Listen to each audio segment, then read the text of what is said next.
Ministry of Environment. So he's taking part of the government side. Also, he's taking part of the civilian side. So he's somewhat in between civilian and the government in terms of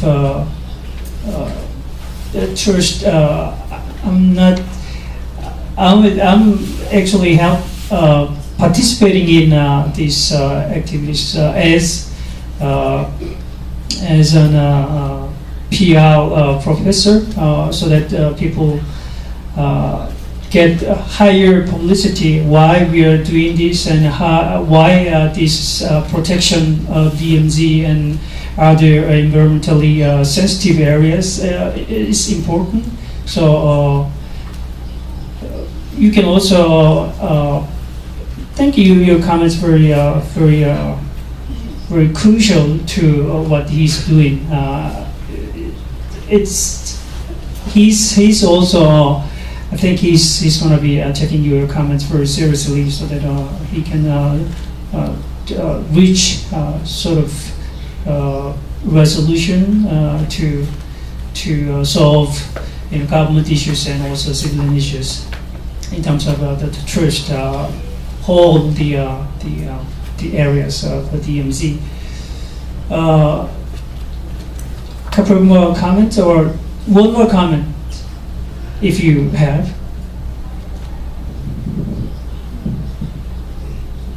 Okay. You have comments or opinions? Anyone?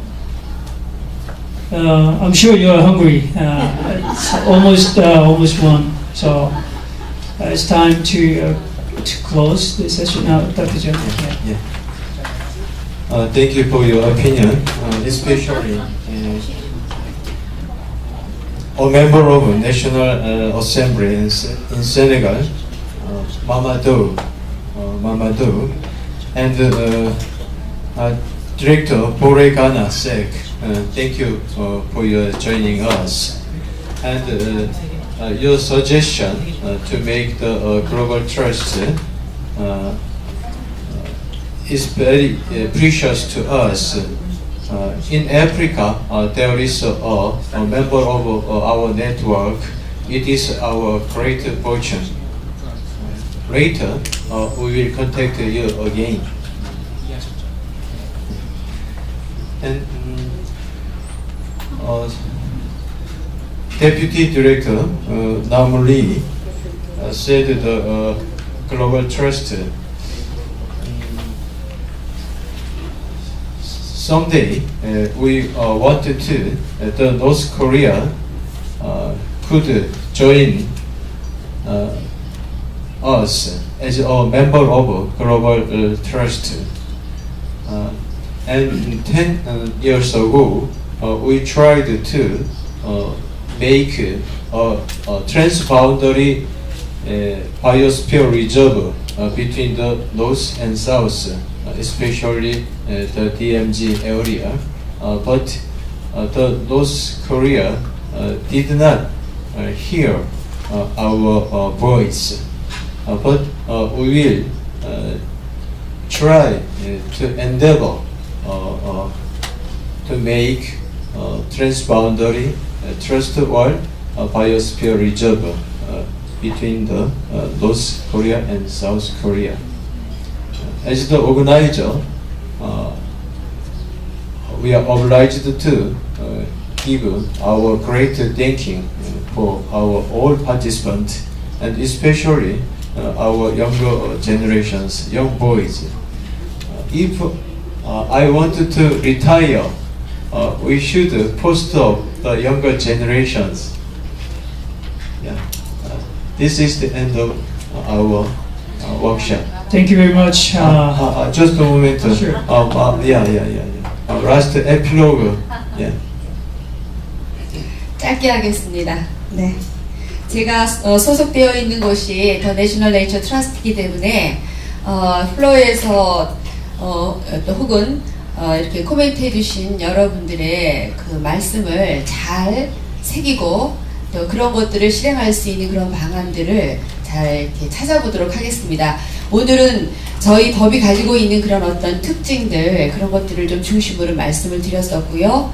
이 법이 또 주변에 유사한 이런 보전을 해야 되는 그런 국가들에게 어떤 좋은 사례가 될 수 있도록 하기 위해서 이런 자리가 만들어졌습니다.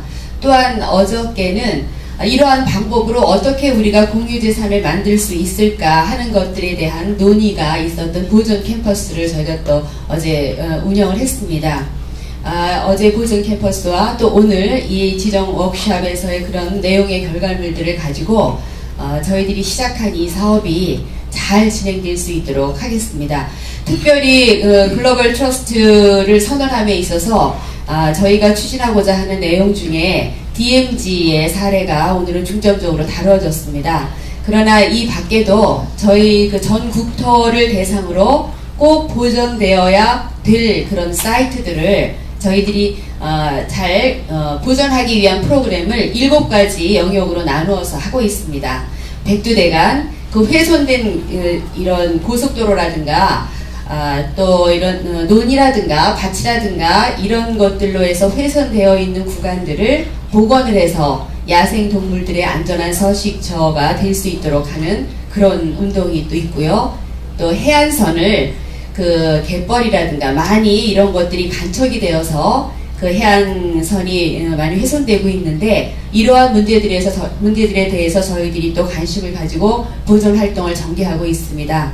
그 밖에도 전통 유산이라든가 녹지라든가 습지라든가 다양한 분야에 걸쳐서 특히 또 이 제주 곶자왈의 그런 중요성을 저희가 또 잘 인식하고 있기 때문에 곶자왈을 보존하는 그런 트러스트 운동을 전개하고 있습니다. 근데 그럼에도 DMZ가 우리에게 주는 의미와 또 그런 가치가 아주 소중하다고 생각을 하기 때문에 저희가 올해부터 이 DMZ에 대해서는 각별한 그 준비를 가지고 이런 일을 진행하려고 합니다. 근데 많은 선생님들이 이런 우리가 좀 이렇게 추진하려고 하는 그런 내용들에 대해서는 정말 한번 해볼 만하다 그런 격려를 해주셨습니다. 다만 이런 일들이 잘 성과로 이루어내기까지는 많은 과제들을 저희가 안고 있습니다. 어떻게 그 외부에서는 이런 커다란 의미들이 만들어져서 한번 해보십시다 하지만 실질적인 그 해당 지역의 주민들은 어떻게 이런 것을 바라다 볼까, 이런 부분은 아주 큰 고민거리이기도 합니다. 그 지역 주민이 인식하고 같이 참여하고 함께 더불어서 만들어가는 그런 프로그램이 되어야 이것이 성공할 수 있다고 생각을 하기 때문에 저희는 각별히 신뢰를 주고 또 신뢰를 받고 또 그들과 같이 협동하고 그리고 이런 좋은 시스템이 그들에게 잘 인식되어져서 이런 것들을 운영할 수 있는 능력으로 발휘될 수 있도록 하는 부분들에 대해서 앞으로 충분한 그 고민과 노력이 더 필요할 것이라고 생각합니다. 저희 국민신탁 이 제도에 대해서 관심을 가져주시고 또 격려해 주신 여러 패널들 코멘트해 주신 분들께 다시 한번 감사드립니다. Thank you very much.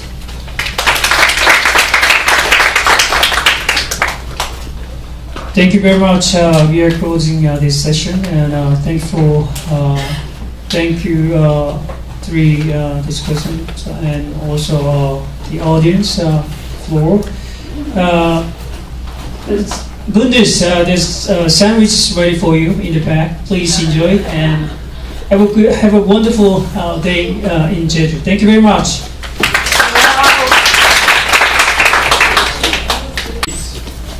First of all, I would like to invite Dr. Arju Rana Deuba, who is the Regional Councillor for IUCN, and she was the ex-parliamentarian of Nepal. Dr. Deuba, please. That's it. I would like to invite another panelist, Dr. R.E.S. Singh Rao, Principal Chief Conservator of Forest, UK Uttarakhand, Government of India. Please take your seat. I would like to invite Professor Jigang Jiang, Executive Director of CITES, Scientific Authority of Government of India, Chinese Academy of Science, as panelist. And I would like to invite Asna Jasimuddin Mudud, former parliamentarian, and she is very active in environment-related issues, specifically in green economy, and I would like to welcome Madam. So, and now I would like to invite Mr. Rathore for his keynote speech.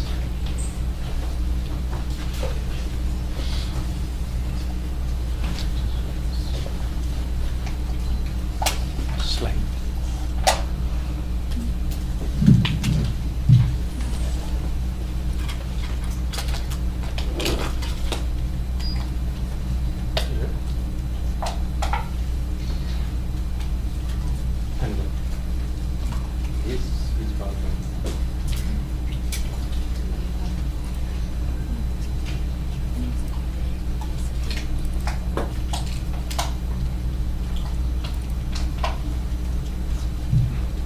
Is this the one? Yeah. Light.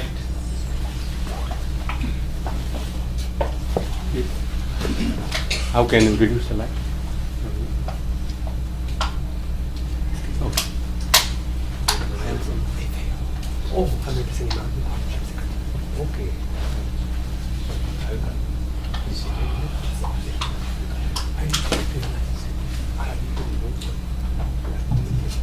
Honorable Chair, very distinguished panelists, and distinguished friends. A very good afternoon to all of you. Through this presentation, I'll walk you through I'll walk you through a journey which has taken place over the last 20 years plus, and we'll see what are the kind of questions we are raising now. Are we using this slide? I think when we talk about, the focus here, I would like to bring the focus on the mountains. And while talking about the mountains, I can't really resist myself but to quote from the Sanskrit Atharvaved, which is Bhakti Sutram. The first one which you are seeing here is the interpretation of what is the Sanskrit. Giryasyate parvata himbanto aranyam te visyonmastu. Pleasant be thy hills, O earth, thy snow-clad mountains and thy woods.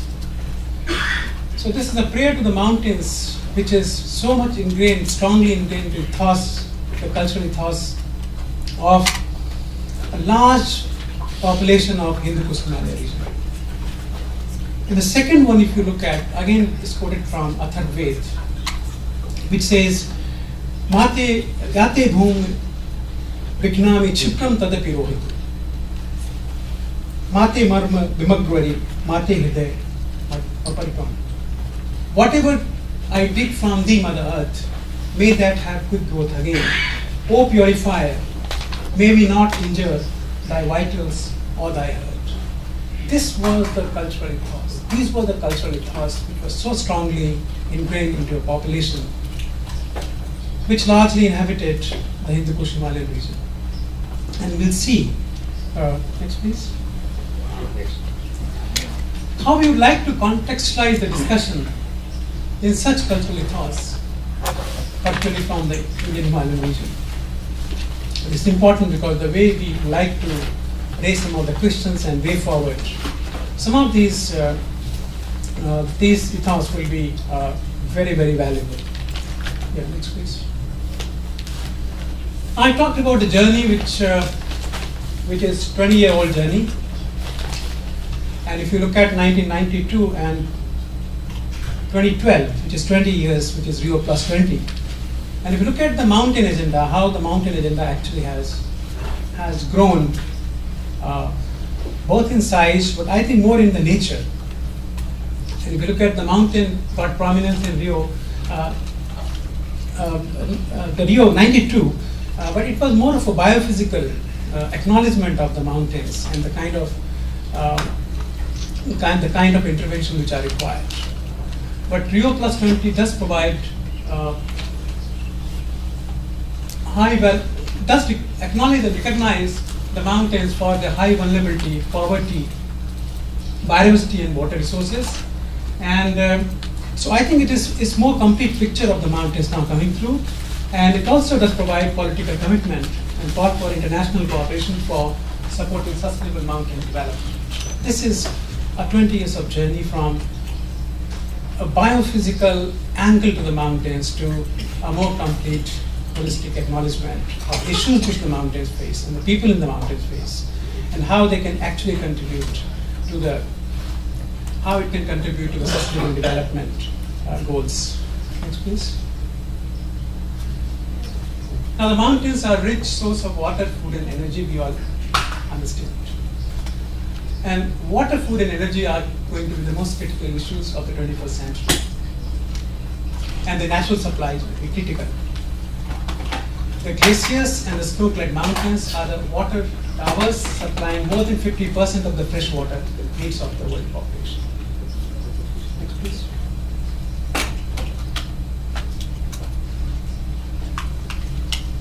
And also the 15% of the world's energy, and that too a clean energy. And we all understand mountains can conserve and store water and recharge the groundwater. So the energy security and the food security is inbuilt into the kind of services that the mountain provides. Next, please. And the kind of regulations and the moderations they do to the global climate and the carbon, and including the monsoon, particularly in this Hindu Kush Himalayan region, how they also have influence on the two rainfall patterns, the monsoon seasons and the winter rains. Next, please.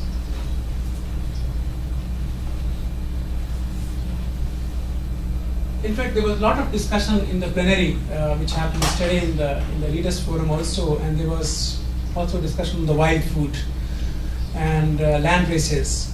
Mountains actually are custodian of the rich agrobiodiversity.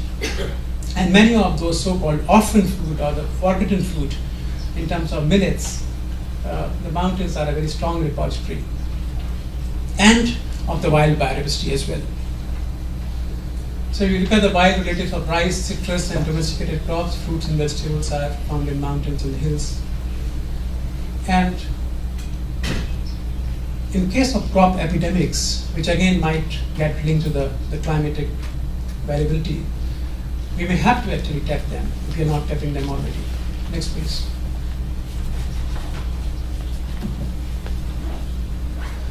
Rio Plus 20 does acknowledge and recognize these global value of mountain ecosystems, services to promote sustainable development through green growth. And it does encourage to adopt a long-term vision and holistic approaches, including incorporating mountain-specific policies into national sustainable development strategies, which would include the poverty reduction plans and programs for mountain areas. In this regard, now the Rio Plus 20 has called for international support for sustainable mountain development in developing countries.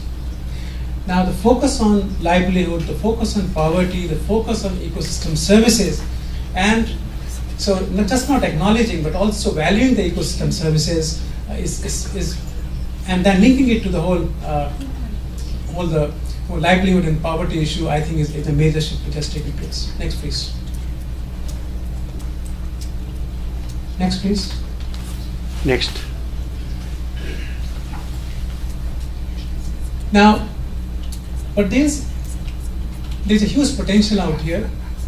The mountains can help achieve global sustainability, and diversification of the livelihoods require high natural capital base and socio-cultural capital. This is something which we started with, the ethos and the cultural ethos. And both these, the social capital, the socio-cultural capital and natural capital are in abundance in mountains. And what is required basically in moving up to the top? The human-made capital, the capacities, the skills, the knowledge base, building on both of these two other planks. And we'll see how some of the actions and the strategies and way forward actually will reflect on this. Next, please. Now, if you look at the key challenges of the mountains and the people who live in the mountains, one of the first challenge actually is the employment. Now, a lot of people have said the feminization of the mountain is happening for the last so many years. Because with the men folk, they actually come down in search of jobs, and the women actually stay back. But even that is not now holding true. The whole families are also coming down now. And in fact, I very recently read an article which actually talks about the ghost villages, where some hundreds of villages actually have gone ghost. I mean, because there's no one to live there. So what is it that is not able to hold the people out there?